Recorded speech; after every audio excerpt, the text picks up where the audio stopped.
Hello everyone, so this is my Alto Works 1997 HA11S. It's a single cam front wheel drive in satellite silver, two-tone with mercury silver on the bottom. We'll just go around the car for the for sale advert. So let's do a quick walk around. As you can see, it's not standard. It's got a couple cool little bits on it. All imported from Japan. This car in particular was imported from Japan in 2011, I think. So it's been 12 or so years.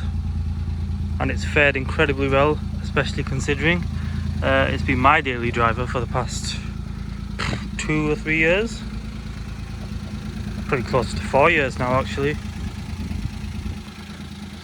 So I'll just point out some of the modifications. So we've got the Suzuki Sports front lip spoiler. It's an optional extra. A Works HA bonnet by Suzuki Sports.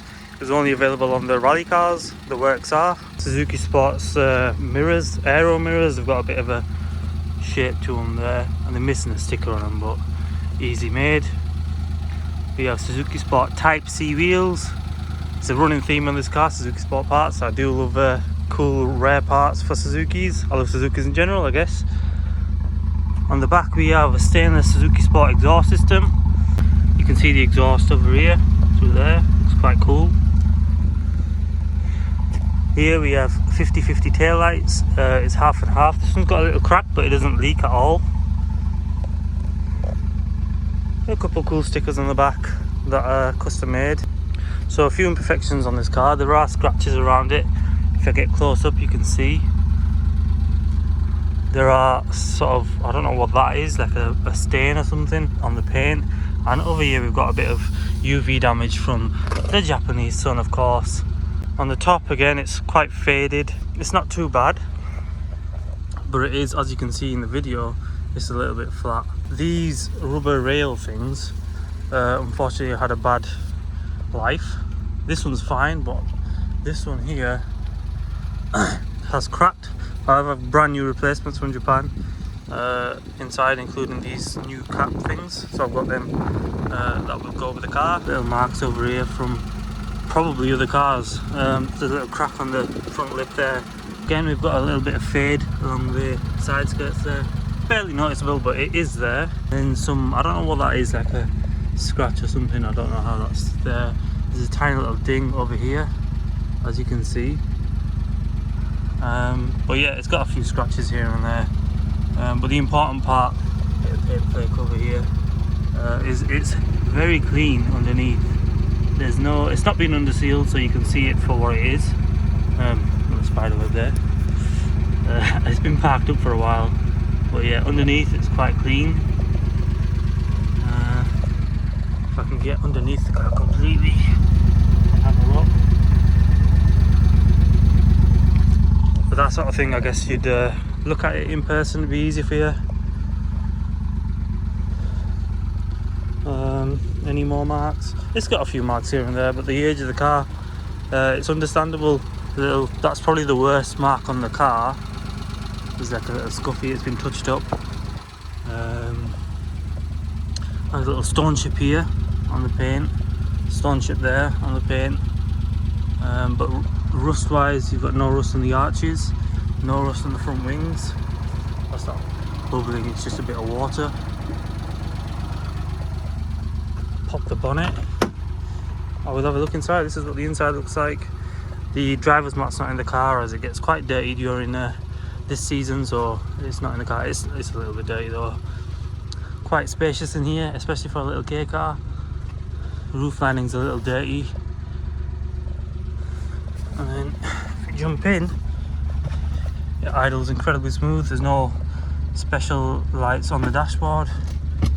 It's a handbrake. A little bit of fuel. We've got a Lamco boost gauge. It's a little bit dusty in here. I've not driven this car in a while.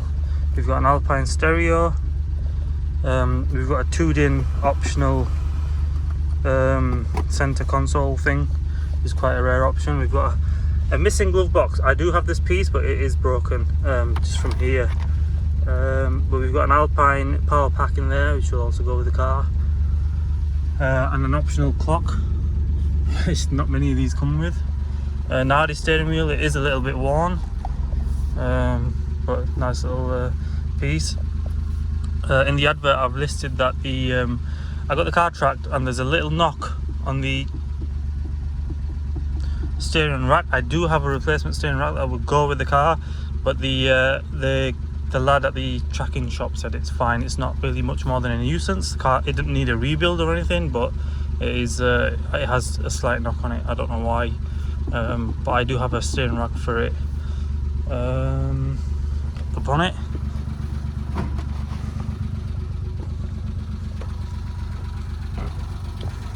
Just undo these. So here's the engine. It is a little F6A single cam. There's a HKS dump valve, KC Technica intake, standard intercooler, aftermarket pipes. It does sound sweet as a nut. It purrs like a little sewing machine. No funny noises. Give it a quick rev.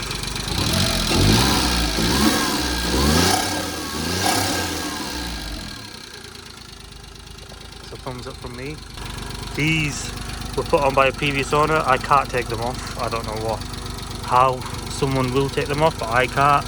But there's some sort of weird, like Fast and Furious type attachment. I don't know why you'd fit something like that, but they were everywhere.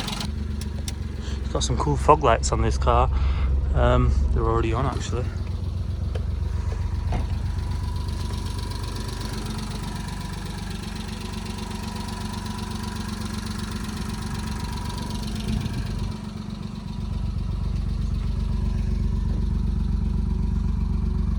All the lights work.